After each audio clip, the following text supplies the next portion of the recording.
Алло. Хорошо, спасибо. Спасибо. Мне шел где-то паспорт, еще не говорю, что тебе. Я пойду, не фотографию, там фальшивый. Они хоть могут.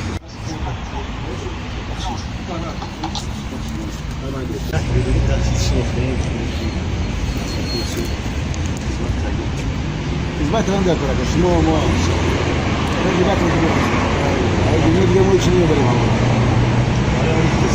Her gazete açın. Ya dediğim gibi size bir sorun. Ama görüyorsun. Para alın karşı olan. Bir görüyorsun. Sen ben de şey. Sen de söylüyorsun.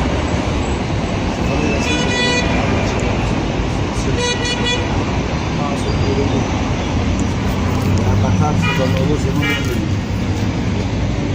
Ama diyorlar ki o zaman da buraya göre şu. Ne vakit çocuk zaman faydalı çocuk olmalı. Ya koruyu hukuk avcının çocuğu bunu umana. Şu rakamı. Bu bir hukuk çalışıyor.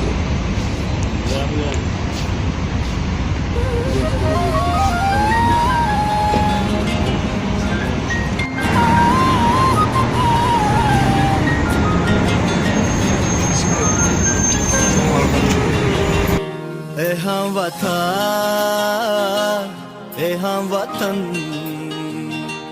کجا رفتی دور از وطن ای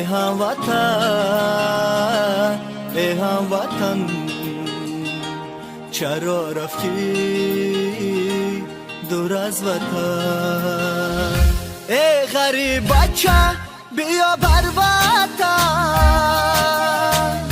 دوست داره ما این وطن تو بیا دشمن مشو بر جانی خش آشنا باشیم تن بطن ای هموطن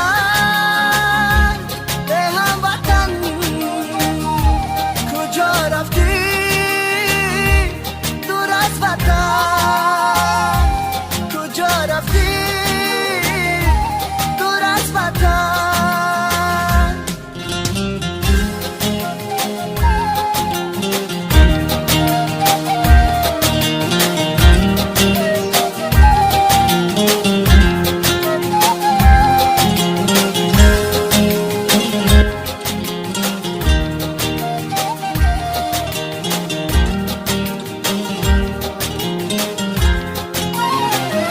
هر آن کس قدر این وطن نداند همه دنیا به او لعنت می‌خواند ندارد هر کس مهر و محبت بیش را او نبیند در قیامت هر آن کس قدر این وطن نداند همه دنیا به او لعنت می‌خواند ندارد هر کس مهر و محبت بیش را او نبیند در قیامت